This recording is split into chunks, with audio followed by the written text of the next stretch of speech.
সবাইকে শুভেচ্ছা। আশা করি যে যেখানে আছো সুস্থ আছো এবং ভালো আছো। এই কোভিড-19 এই মহাদুর্যোগকে ভয় না পেয়ে বরং সতর্ক এবং সচেতন থাকবে, সম্পূর্ণভাবে স্বাস্থ্যবিধি মেনে চলবে। তাহলে তোমরা সহজেই এই দুর্যোগকে মোকাবেলা করতে পারবে। আমি বিজন গোলদার, সহকারী অধ্যাপক, পদার্থবিজ্ঞান বিভাগ, মাইলস্টোন কলেজ। চলো আজ আমরা আমাদের পড়ায় ফিরে যাই। আজ পদার্থবিজ্ঞান দ্বিতীয় পত্রের 7ম অধ্যায় ভৌত আলোক বিজ্ঞান নিয়ে আমরা কথা বলবো। ভৌত আলোক বিজ্ঞান কি? পদার্থবিজ্ঞানের যে শাখায় আলোর প্রকৃতি বা স্বভাব নিয়ে আলোচনা করা হয় এবং তার বিস্তার কৌশল্যে বিশদ আলোচনা, সেই শাখাকে বলা হয় ভৌত আলোক বিজ্ঞান।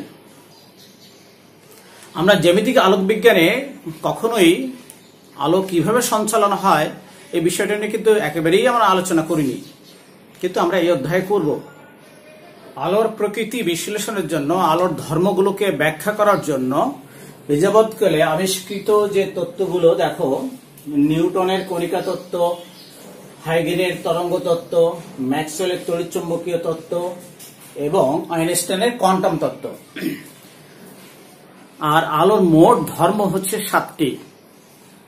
তার মানে হচ্ছে 7টি ধর্ম ব্যাখ্যার জন্য 4টি তত্ত্বের ব্যবহার হয়েছে।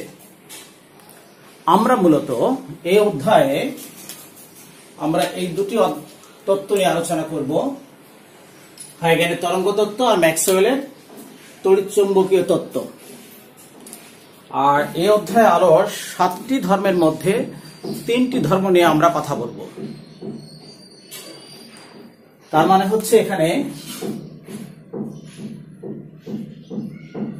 আলোর ব্যতিচার ধর্ম,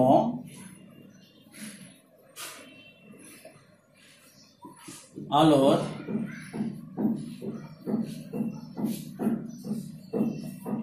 অপবর্তন ধর্ম এবং আলোর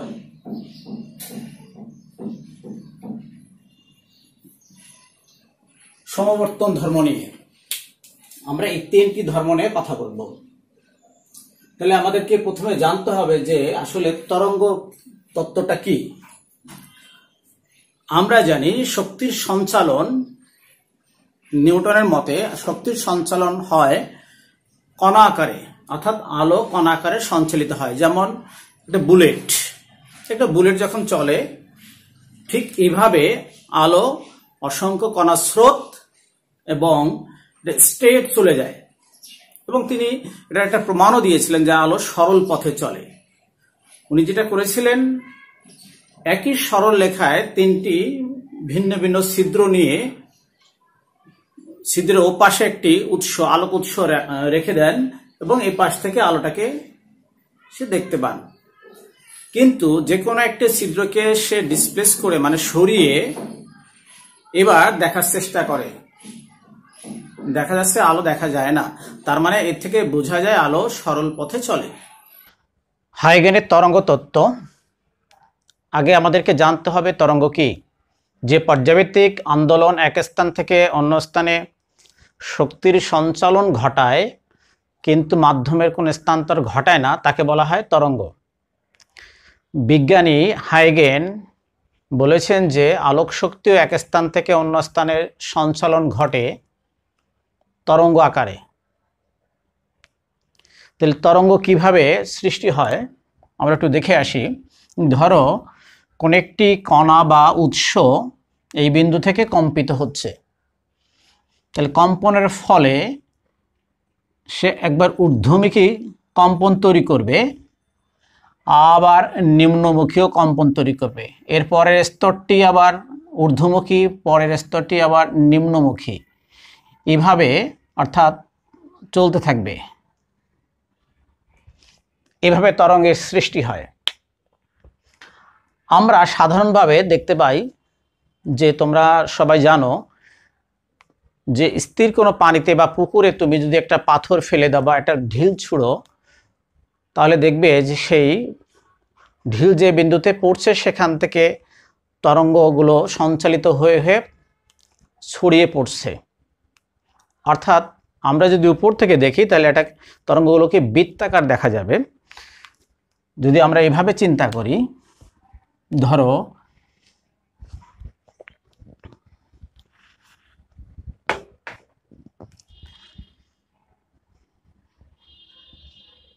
পুকুরের পানির মধ্যে কোনো একটা স্থান, যে স্থানে আমি একটা ঢিল বা একটা পাথর ছেড়ে দিলাম, তাহলে এই যে পাথরটা ছেড়ে দিলে বা ফেলে দিলে এখানে যে শক্তির সঞ্চালন ঘটাবে, এই শক্তি তার চারপাশের যে মাধ্যমের কণাগুলো আছে তাকে আন্দোলিত করবে।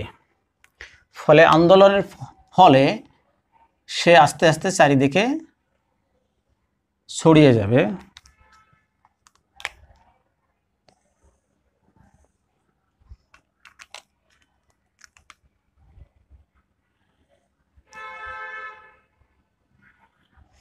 এইভাবে ছড়িয়ে যাবে। আমরা উপর থেকে দেখলে ঢেউগুলো আস্তে আস্তে বিস্তার লাভ করে। তো আমরা যদি দেখি, ধরো এই বিন্দুটি যদি নিম্নমুখী হয়, এই বিন্দুটি ঊর্ধ্বমুখী,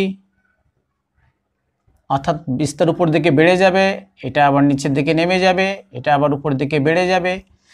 বিষয়টা এরকম যদি হয় যে এই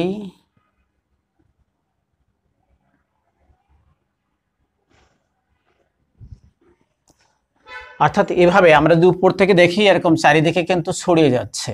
ঠিক আলোক উৎস এভাবে আমরা কোন একটা জায়গায় যদি আমরা একটা আলোক উৎস রেখে দেই, ধরো একটা আলোক উৎস, তো এই আলোক উৎস থেকে চারিদিকে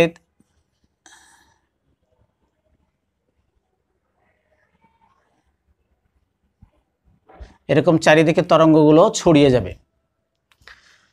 অর্থাৎ শক্তির সঞ্চালন ঘটবে। ইহাই হচ্ছে তরঙ্গ তত্ত্ব। কিন্তু হাইগেন এই তরঙ্গ তত্ত্ব ব্যাখ্যার জন্য উনি একটি কাল্পনিক মাধ্যমের কথা বিবেচনা করেন, যে মাধ্যমের নাম হয় ইথার। কিন্তু মাইকেলসন মৌলির পরীক্ষার মাধ্যমে প্রমাণ করা যায় যে ইথার নামে আসলে কোনো মাধ্যম নেই। তার মানে আলোক শক্তির সঞ্চালনের জন্য কোনো মাধ্যমের প্রয়োজন হয় না। আমরা পরবর্তীতে তাড়িৎচুম্বক তরঙ্গ নিয়ে কথা বলবো, সেখানে বুঝতে পারবো যে আসলে মাধ্যমের কোনো প্রয়োজন নেই। ম্যাক্সওয়েলের তড়িৎচুম্বকীয় তত্ত্ব। বিজ্ঞানী ম্যাক্সওয়েল উনি পরীক্ষা করে দেখেন যে আলো মূলত, অর্থাৎ আলোর তরঙ্গকে বিশ্লেষণ করলে দুইটা অংশ পাওয়া যায়, একটা তড়িৎ ক্ষেত্র, একটা হলো চৌম্বক ক্ষেত্র। এটার বেসিক নিয়ে আমি এখন কথা বলবো। তার আগে আমরা একটু জেনে নেই এটা তড়িৎচুম্বক তরঙ্গটা কিভাবে তৈরি হয়, কিভাবে তৈরি করা সম্ভব। দেখো আমরা একটা লিখছি স্থির আধান বা স্থির চার্জ, এটা আমরা স্থির তড়িতের মধ্যে পড়েছি। এটা স্থির আধান বা স্থির আধান সে কি করে একটা স্থির তড়িৎ ক্ষেত্র তৈরি করতে পারে, এগুলো আমরা জানি। ধরো এখানে একটা চার্জ আছে, পজিটিভ আর নেগেটিভ, তাহলে চারিদিকে একটা ক্ষেত্র তৈরি করবে, এটা একটা স্থির তড়িৎ ক্ষেত্র। সমবেগে গতিশীল আধান সে তড়িৎ ক্ষেত্র তৈরি করতে পারে, আবার চৌম্বক ক্ষেত্র তৈরি করতে পারে। এখানে আমি একটু বিস্তারিত কথা বলবো। ত্বরিত আধান মানে হচ্ছে যে আধানের বেগ পরিবর্তন হয়, বৃদ্ধি পায়, একে আমরা ত্বরিত আধান বলছি। এই ত্বরিত আধান থেকে আমাদের পরিবর্তনশীল তড়িৎ ক্ষেত্র অর্থাৎ এবং পরিবর্তনশীল চৌম্বক ক্ষেত্র তৈরি করে। অর্থাৎ তড়িৎ চৌম্বকীয় তরঙ্গ সৃষ্টির মূল যে কারিগর সেটা হচ্ছে ত্বরিত আধান, মানে অ্যাক্সেলারেটেড চার্জ যাকে বলা হয়। এখানে আমরা একটা জিনিস আছি যে সমবেগে গতিশীল আধান। আমরা যে একটা পরিবাহক নিয়ে যদি চিন্তা করি, ধরো একটা পরিবাহক বা তার, এর মধ্যে দিয়ে বিদ্যুৎ প্রবাহিত হচ্ছে, তাহলে আমরা কি এই পরিবাহকটাকে চার্জিত পরিবাহক কি বলবো? আমরা জানি, এটাও জানি যে এই প্রবাহের ভিতর দিয়ে, অর্থাৎ পরিবাহকের মধ্যে বিদ্যুৎ প্রবাহ করলে চৌম্বক ক্ষেত্রের সৃষ্টি হয়। কিন্তু এখানে দেখো ইলেকট্রনগুলো একটা পরিবাহকে যে পরিমাণ ইলেকট্রন ঢোকে একটা নির্দিষ্ট সময়ে বা পার সেকেন্ডে যাই বলি না কেন, আবার সেই পরিমাণ কিন্তু ইলেকট্রন বের হয়ে যাচ্ছে। অর্থাৎ যে পরিমাণ ইলেকট্রন ঢুকছে সেই পরিমাণ ইলেকট্রন আবার বের হচ্ছে। তার মানে পরিবাহকটিতে ইলেকট্রনের বাড়তি বা ঘাটতি কোনোটিই হচ্ছে না। তাহলে কি আমরা এই পরিবাহকটিকে কখনোই আমরা বলবো না যে এটা চার্জিত। তাহলে এই পরিবাহক শুধুমাত্র চৌম্বক ক্ষেত্র তৈরি করতে পারে, অর্থাৎ সমবেগে গতিশীল, যে এখানে ইলেকট্রনগুলো যদি প্রবাহ এদিকে যায় তাহলে ইলেকট্রন উল্টা দিকে প্রবাহিত হবে। তো সেক্ষেত্রে এই পরিবাহক চৌম্বক ক্ষেত্র তৈরি করতে পারে, কিন্তু এটা পরিবর্তনশীল নয়। আমাদের বিষয় হচ্ছে, আজকের বিষয়টা হচ্ছে তড়িৎ আধান। এই তড়িৎ চুম্বকীয় তরঙ্গ কিভাবে সৃষ্টি হয়? আমরা আগে বলছি যে তড়িৎ বা অ্যাক্সেলারেটেড আধান বা চার্জ এর মাধ্যমেই আমরা তড়িৎ চুম্বকীয় তরঙ্গ তৈরি করতে পারি। চলো তার আগে আমরা একটা ভিডিও দেখে নিই।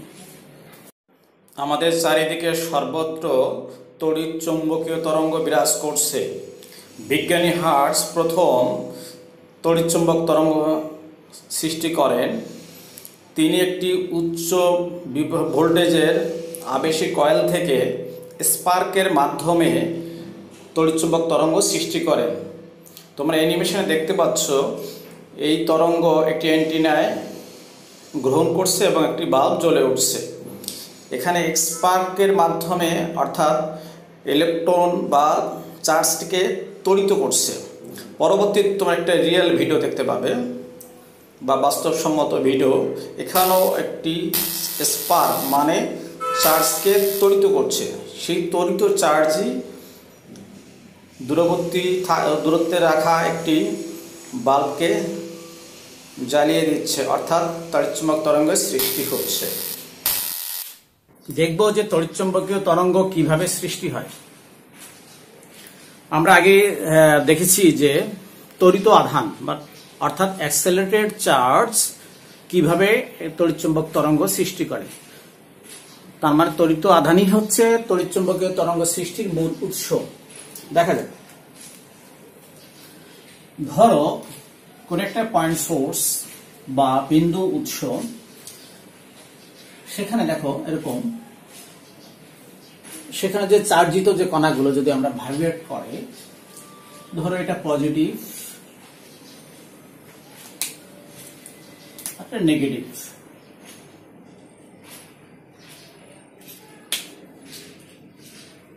তাহলে তড়িৎ ক্ষেত্রের দিক হবে এরকম। পরবর্তী যে ধাপটা, এটা পজিটিভ,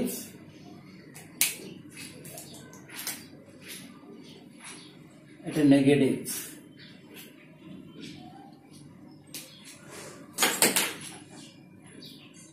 তাহলে তড়িৎ ক্ষেত্রের দিক এরকম।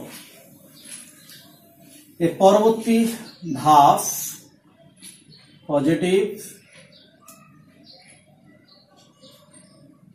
নেগেটিভ। তার মানে সর্বোচ্চ বিস্তারে কম্পিত হলো, ভাইব্রেট করছে। পরবর্তী ধাপ positive, negative.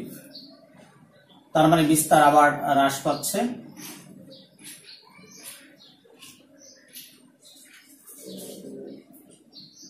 Negative, positive.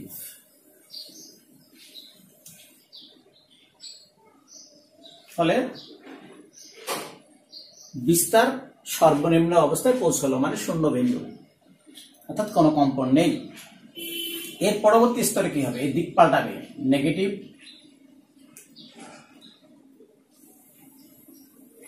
Negative,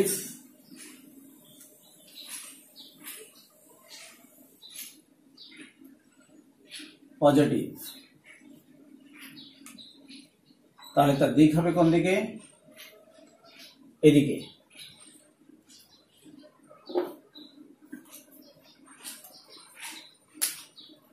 তারপরের স্তর পজিটিভ,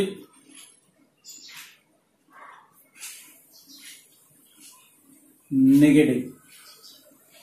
তাহলে তার দিক হবে কোন দিকে? তার মানে কম্পাউন্ড বৃদ্ধি পাচ্ছে, বিস্তার সর্বোচ্চ বিস্তারে পৌঁছালো, আবার বিস্তার কমতে কমতে শূন্য বিন্দুতে পৌঁছালো, তারপর আবার দিক পাল্টাচ্ছে। আবার এই নেগেটিভ,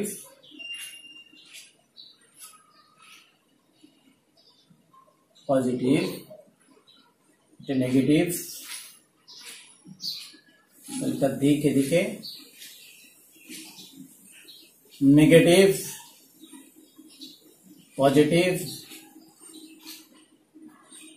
তার মানে বিষয়টা কি হচ্ছে? কম্পাউন্ডটা আমরা দেখতে পাচ্ছি দিক কিন্তু নিয়মিত পাল্টাচ্ছে। যদি আমরা এটাকে তরঙ্গ আকারে দেখাই তাহলে বিষয়টা এরকম হবে।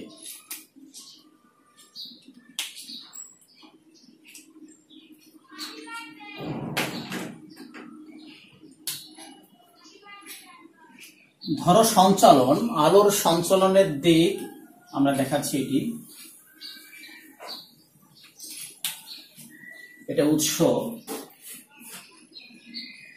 এখানে উৎস,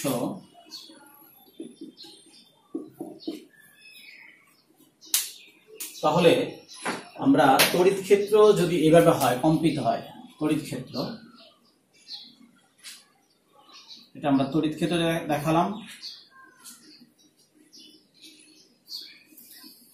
তার মানে তড়িৎ ক্ষেত্রের দিক হচ্ছে এই স্তরে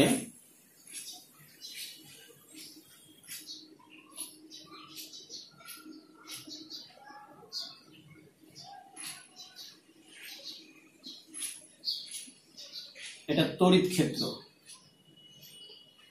এখন আমরা জানি যে এম্পিয়ারের যে আমরা জানি যে লতে কি বলছে, যদি তড়িৎ প্রবাহ তড়িৎ ক্ষেত্রের দিক এটা হয় তাহলে চৌম্বক ক্ষেত্রের দিক হবে এই আঙুলগুলো, অর্থাৎ তড়িৎ ক্ষেত্রে বলে চৌম্বক ক্ষেত্রটা এভাবে রাউন্ড দিবে। তার মানে তড়িৎ ক্ষেত্রের সাথে চৌম্বক ক্ষেত্র সবসময় সমকোণ অবস্থান করবে। তাহলে তড়িৎ ক্ষেত্র যদি এটা হয় তাহলে চৌম্বক ক্ষেত্রটা কি হবে? এই, তার মানে চৌম্বক ক্ষেত্র হবে এইভাবে রাউন্ড দিবে এবং এই তড়িৎ ক্ষেত্রের সাথে সমকোণে অবস্থান করবে। তাহলে এই তড়িৎ ক্ষেত্র সৃষ্টি করবে চৌম্বক ক্ষেত্র, অর্থাৎ পরিবর্তনশীল তড়িৎ ক্ষেত্র তৈরি করবে পরিবর্তনশীল চৌম্বক ক্ষেত্র। এটা ম্যাক্সওয়েলের মতবাদ। কিন্তু তার আগে মাইকেল ফ্যারাডের একটা মতবাদ ছিল। 1831 সালে উনি বলেছেন যে পরিবর্তনশীল চৌম্বক ক্ষেত্র পরিবর্তনশীল তড়িৎ ক্ষেত্র তৈরি করে। পরবর্তীতে 1860 সালে ম্যাক্সওয়েল ফ্যারাডের এই বিপরীত তত্ত্ব আবিষ্কার করেন যে হ্যাঁ, পরিবর্তনশীল তড়িৎ ক্ষেত্র পরিবর্তনশীল চৌম্বক ক্ষেত্রও তৈরি করে। তাহলে যেহেতু এটা পরিবর্তনশীল তড়িৎ ক্ষেত্র, তাহলে সে একটা পরিবর্তনশীল চৌম্বক ক্ষেত্র তৈরি করবে। কিন্তু চৌম্বক ক্ষেত্রটা তড়িৎ ক্ষেত্রের সাথে 100% সমকোণে থাকবে। যেমন যদি আমি এরকম চিন্তা করি,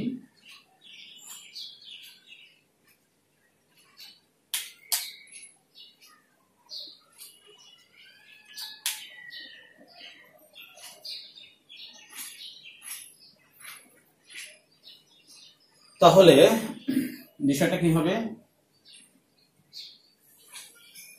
এরকম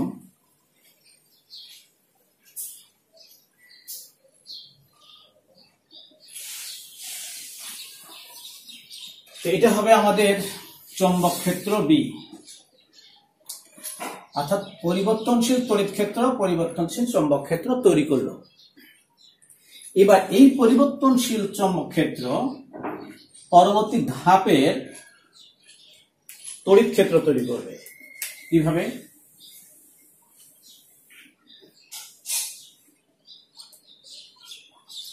এইভাবে। এই তড়িৎ ক্ষেত্রটা তৈরি করলো কে?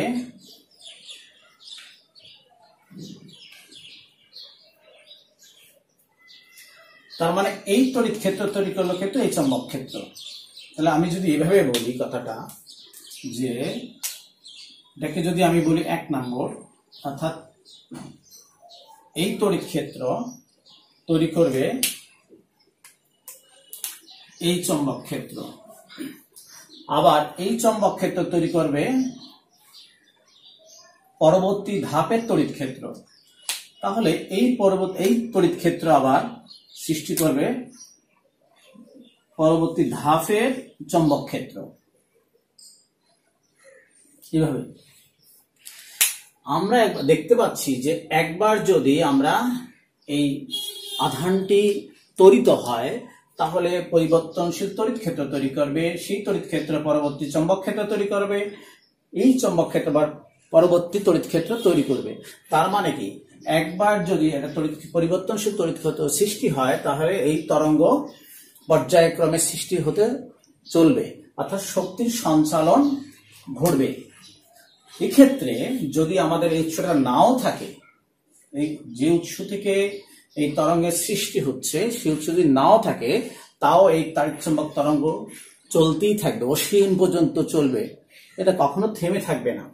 যেমন আমরা যদি এভাবে চিন্তা করি যে মহাশূন্য থেকে অনেক আলোক রশ্মি অথবা তা মহাজাগতিক রশ্মি আমাদের এই পৃথিবীতে আসছে, হয়তো দেখা যাচ্ছে মিলিয়ন মিলিয়ন বছর আগে থেকে লাইট আমাদের এখানে আসছে।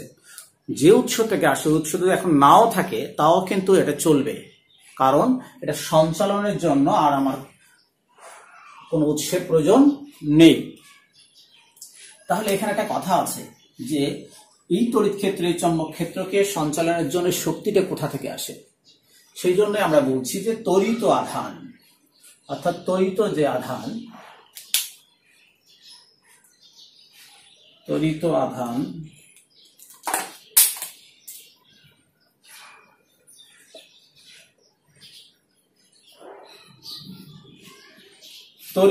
ত্বরিত আধান হচ্ছে, তার মানে এর বেগ ক্রমান্বয়ে বৃদ্ধি পাবে। তাহলে দেখো এই যে পর্যায়ক্রমিক বেগের যে শক্তি, এই বেগটা কোন কাজে লাগে? এই বেগটা হচ্ছে এই চৌম্বক ক্ষেত্রকে সঞ্চালনের জন্য ব্যয় হয়। তার পরবর্তী বেগটা ব্যয় হয় এই তড়িৎ ক্ষেত্রকে সঞ্চালনের জন্য। যেহেতু এটা ত্বরিত, তার মানে প্রতিনিয়ত যে এই যে বেগ বৃদ্ধির অংশ, যে সঞ্চালনের যে শক্তি, এই বেগ বৃদ্ধিতেই হচ্ছে এই পরবর্তী ধাপকে সঞ্চালনের জন্য ব্যয় হয়। এইভাবে তরঙ্গ এক স্থান থেকে অন্য স্থানে সঞ্চালিত হতে থাকে, এইভাবে তড়িৎচুম্বকীয় তরঙ্গ সৃষ্টি হয়। এখন ম্যাক্সওয়েল এখানে দেখিয়েছেন যে এই তড়িৎ ক্ষেত্রের যে সমীকরণ E সমান E naught sine 2 pi by lambda c t minus x, আর এই চৌম্বক ক্ষেত্রের যে সমীকরণ B সমান B naught sine 2 pi by lambda c t minus x. তাহলে এখানে পরিচয়গুলো আমরা দেখি। ই নটটা কি? এখানে ই নটটা হচ্ছে বিস্তার বা সর্বোচ্চ সাম্যাবস্থা থেকে সর্বোচ্চ সরণ। ল্যামডা তরঙ্গ দৈর্ঘ্য,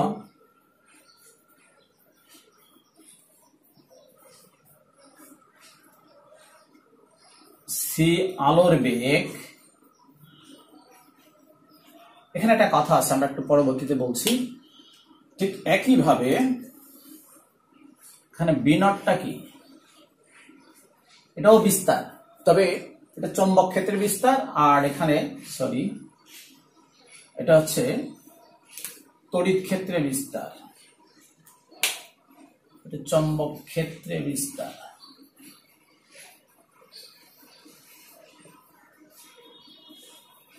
একই ল্যামডা তরঙ্গ দৈর্ঘ্য, সি আলোর বেগ, এগুলো তোমরা জানো।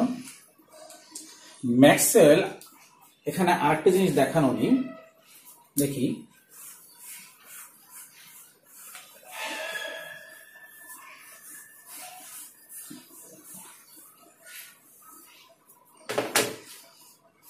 তার আগে আমরা দেখি একটু বিস্তারটা হচ্ছে এরকম, এটা তোমরা জানো।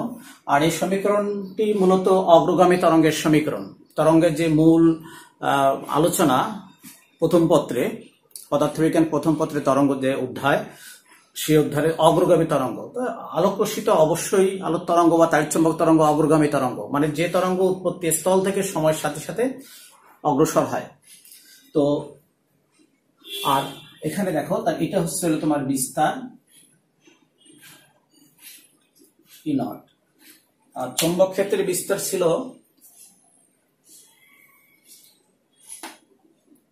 হয়তো এই,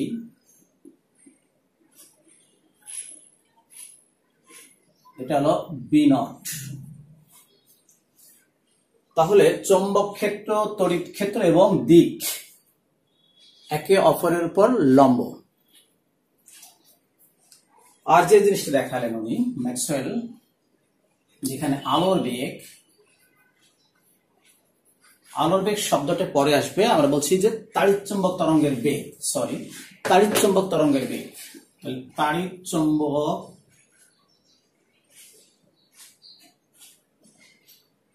তড়িৎচুম্বক কিয় তরঙ্গের বেগ।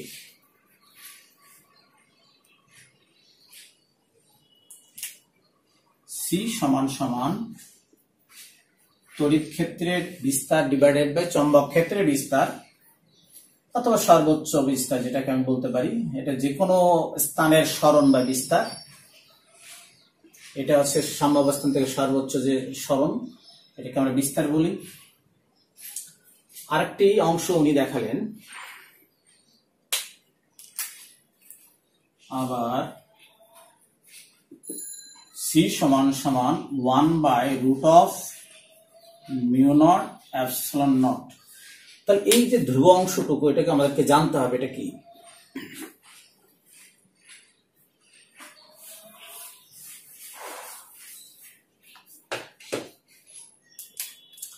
এখানে μ0 শূন্য মাধ্যমে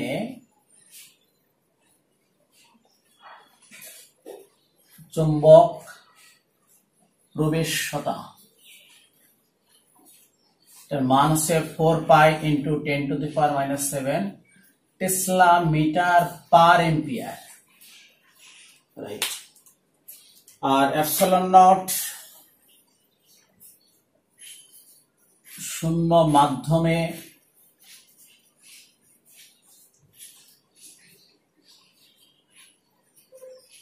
তড়িৎ ক্ষেত্রের ভেদন যোগ্যতা। দুটি ধ্রুব রাশি, তার মান 8.854 ইন্টু 10⁻⁻12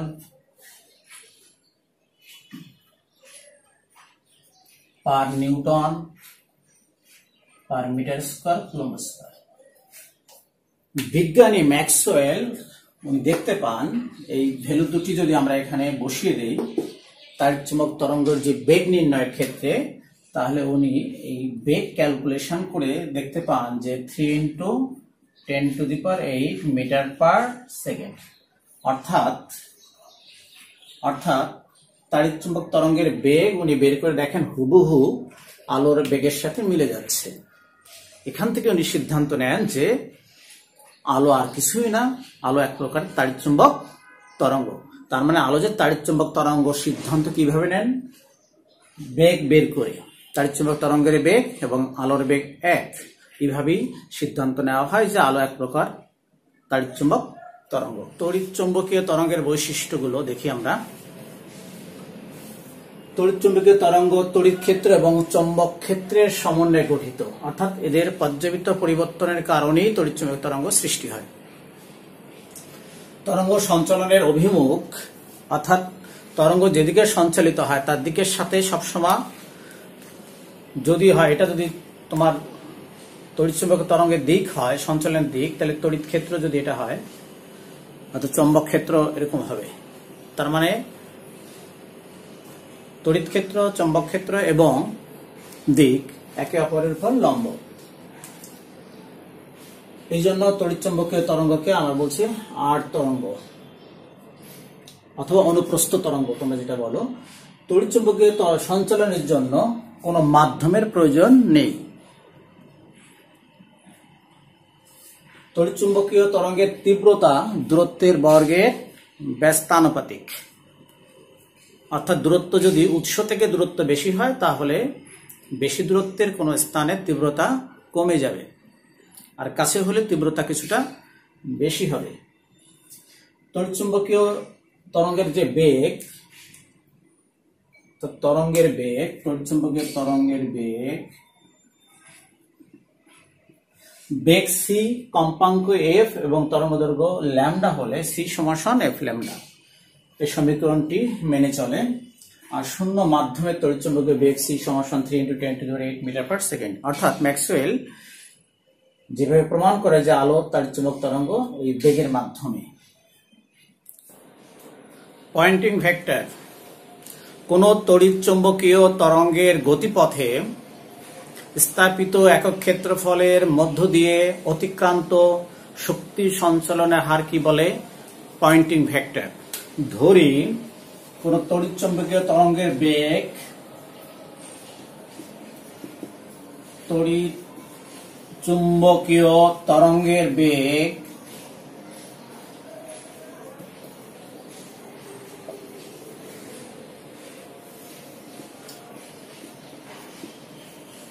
তড়িৎ ক্ষেত্র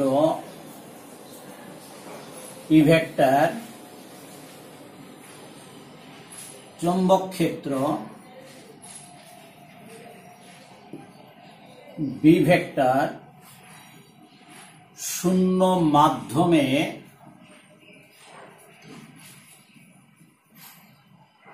চুম্বক প্রবেশ্যতা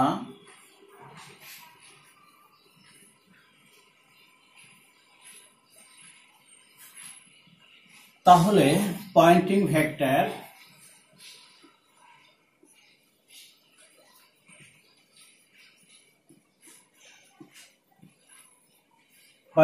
ভেক্টর কে এস দ্বারা প্রকাশ করা হয়।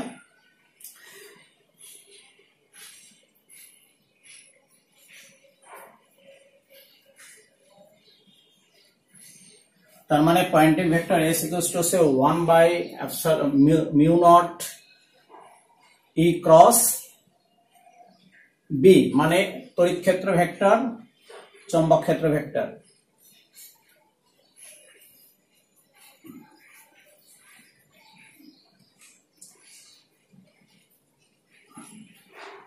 এখানে তড়িৎ ক্ষেত্র ক্রস এইচ ভেক্টর, মানে E vector cross H vector লেখা যায়। এখানে এইচ ভেক্টর সমান সমান হচ্ছে B vector divided by μ0। H কে বলা হয় চৌম্বক প্রাবল্য। আচ্ছা, এর একক কি? একক পয়েন্টিং ভেক্টরের একক watt per metre square. Poynting vector S vector equals to 1/μ0 E vector cross B vector আমরা একটা প্রতিবেদন করব।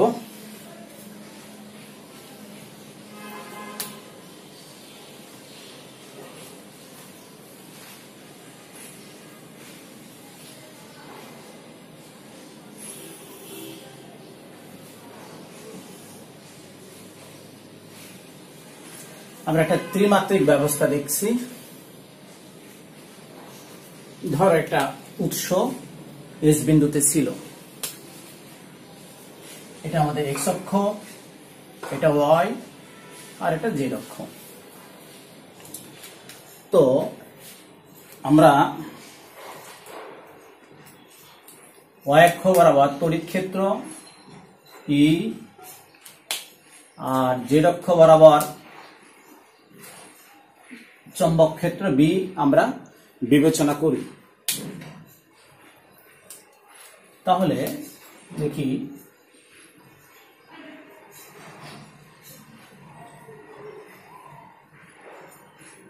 তড়িৎ ক্ষেত্র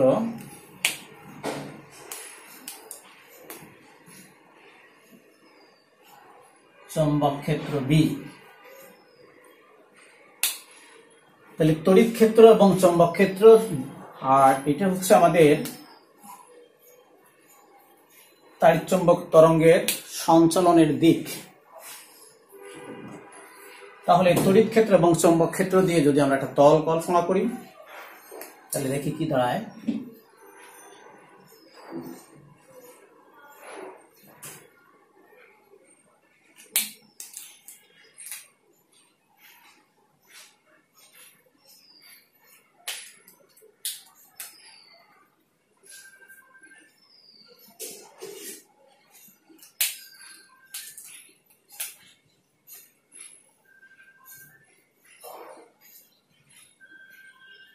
তার মানে হচ্ছে তাড়িৎচুম্বক তরঙ্গের দিকের সাথে আমরা একটা তল কল্পনা করলাম। দেখি এই তলটি কিন্তু অ এবং জেড সমতলে, অ এবং জেড অক্ষ সমতলে অবস্থান করছে। তাহলে এই তলের মধ্য দিয়ে দেখি আমরা তাড়িৎচুম্বকের দিক কি পরিমাণ সঞ্চালন করে। ধরি এই তড়িৎ ক্ষেত্র এবং চৌম্বক ক্ষেত্র কিছু সময় পরে, অতি ক্ষুদ্র সময় ডিটি পরে সে কোন একটা দূরত্ব অতিক্রম করে।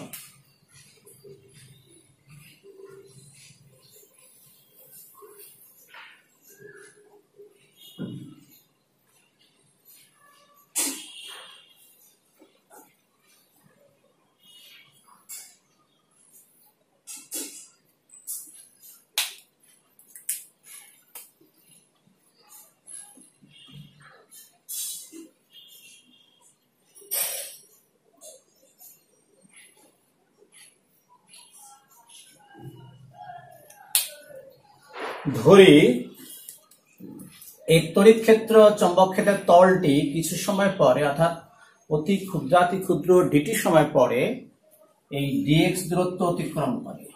তার মানে আমরা এটাকে বলছি হলো ডিএক্স। ডিএক্স সমান সমান সি ইন্টু ডিটি। তাড়িৎচুম্বক তরঙ্গের বেগ হচ্ছে সি এবং সময় হচ্ছিল অতি ক্ষুদ্র সময় ডিটি। অর্থাৎ এই ডিটি সময়ে সে একটা, এই আমাদের একটা ঘন অথবা একটা ঘনাকৃতির একটা অংশ তৈরি করবে। আমরা দেখব যে এই ঘনাকৃতি অংশের মধ্যে কি পরিমাণ শক্তি আছে। ধরে নিলাম, আচ্ছা, আর এই ক্ষেত্রফলটা ধরে নিলাম আমরা ডিএ, অর্থাৎ তড়িৎ ক্ষেত্র চৌম্বক ক্ষেত্র যে তলটি সৃষ্টি করেছিল সেই তলের ক্ষেত্রফল হলো ডিএ। তাহলে যে আমরা যে ঘনাকৃতি অংশ পেলাম তাহার আয়তন কত হবে? তাহলে আয়তন হবে ডিভি সমান সমান হবে dA into dx. DV equals to dA into dx equals to C into DT.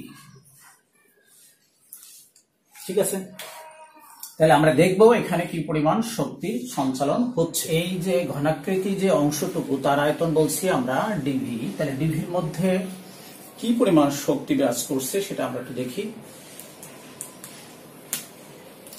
ধরি তাড়িৎচুম্বক তরঙ্গের ক্ষেত্রে মোট শক্তি, অর্থাৎ তড়িৎ ক্ষেত্রের কারণে এবং চৌম্বক ক্ষেত্রের কারণে শক্তি ঘনত্ব যদি ইউ হয়, তাহলে ধরি মোট শক্তি ঘনত্ব ইউ। তাহলে ডিবি অংশে শক্তির ঘনত্ব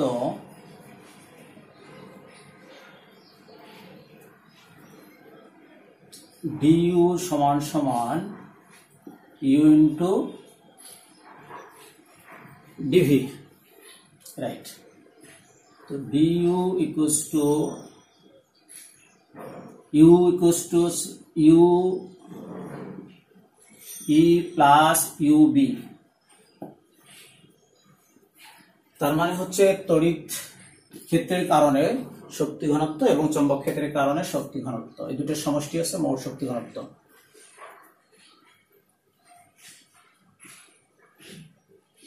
half epsilon naught square plus B square by 2 mu naught into dV.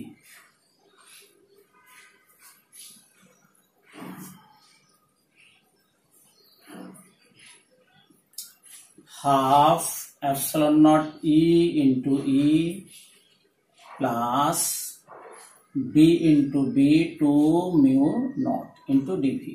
Right, দেখি আমরা জানি C equals to E divided by B এবং সি স্কয়ার সমান সমান জানি আমরা মিউ নট এপসাইলন নট। তাহলে আমরা এখান থেকে কি পেতে পারি? ই ইকুয়ালস টু লেখা যায় সিভি, সিভি এপসাইলন নট ই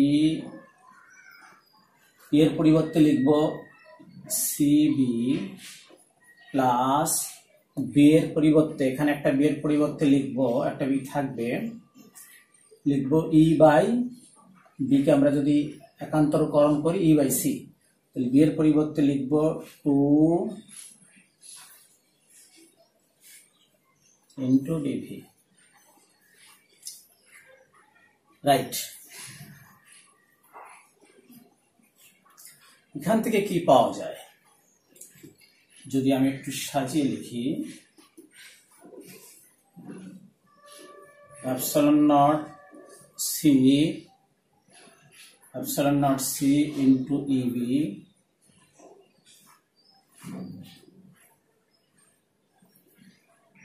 প্লাস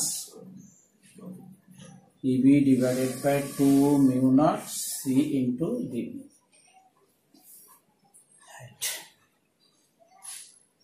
তাহলে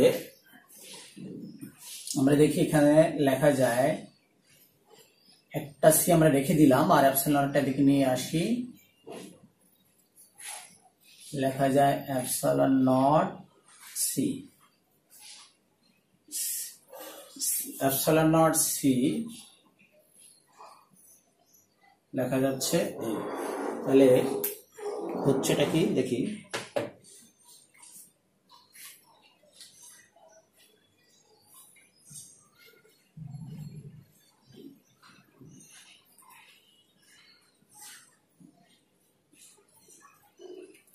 ডিউ ইকুয়ালস টু লেখা যায় half of epsilon naught c এর পরিবর্তে লেখা যাচ্ছে mu naught c, that means E divided by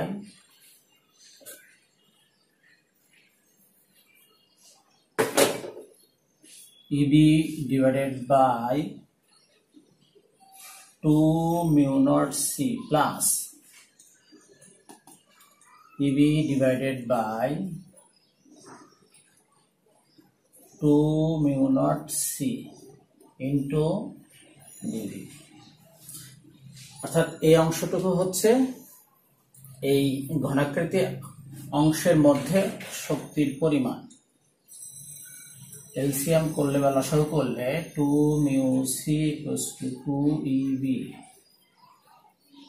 2 cancel into dV, right?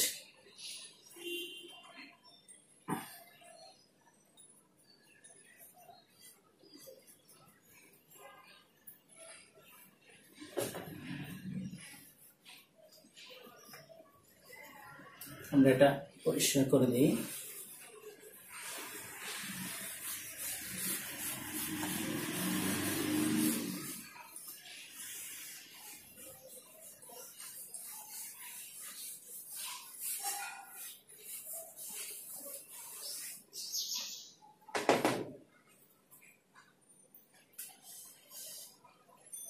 তাহলে du equals to E divided by mu naught C, dv equals to লেখা যায়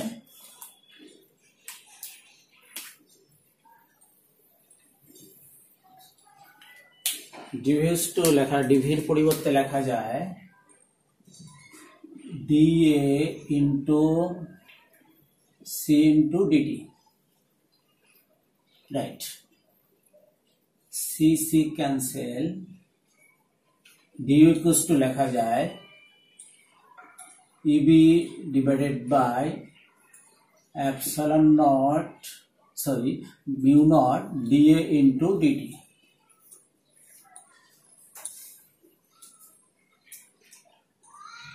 উভয় পক্ষে আমরা dA by dt দ্বারা ডিভাইড করি।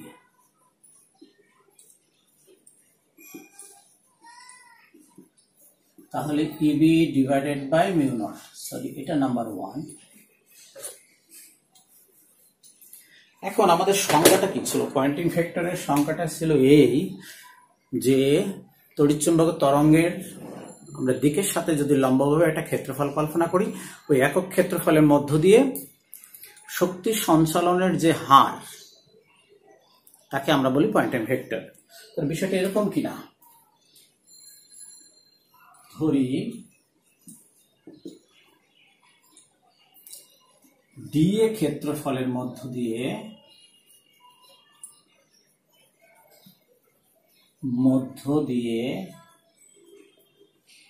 dt সময়ে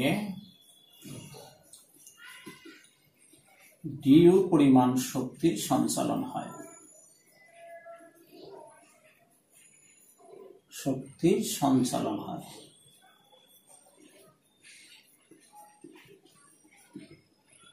তাহলে পয়েন্টিং ভেক্টর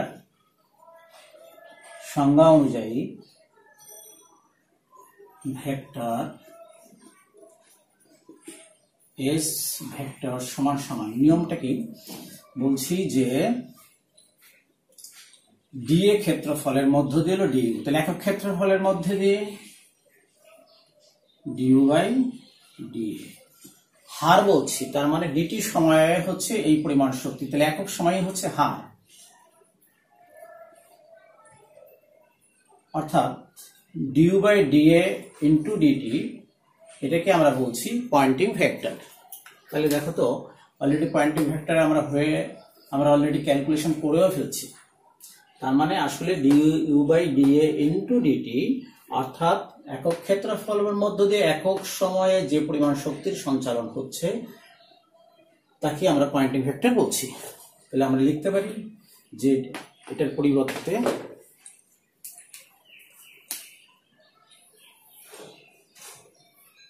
এক জিনিস, তাহলে আমরা লিখবো এটাকে S লিখবো,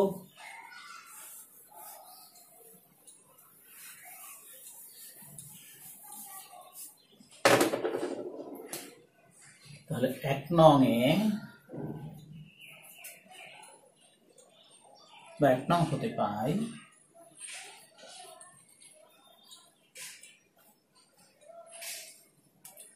S equals to E cross EB divided by mu naught, right? এখন আমরা জানি তড়িৎ ক্ষেত্র এবং চৌম্বক ক্ষেত্র একে অপরের উপর লম্ব, এবং তড়িৎ ক্ষেত্র চৌম্বক ক্ষেত্র উভয়ই আবার তাড়িৎচুম্বক তরঙ্গের দিকের সাথে লম্ব। তাই যদি হয় তার মানে আমরা ভেক্টর রূপে কি লিখতে পারি? ভেক্টর রূপে, তাহলে আমরা ভেক্টর রূপে S vector equals to E vector cross B vector divided by mu naught. E cross B equals to EB sin theta. Theta equals to 90 degree. So sin 91. So E cross B equals to লেখা যায় EB. Sin 91. So EB. এটি হচ্ছে আমাদের আজকের প্রতিপাদ্য বিষয় ছিল। সবাইকে ধন্যবাদ।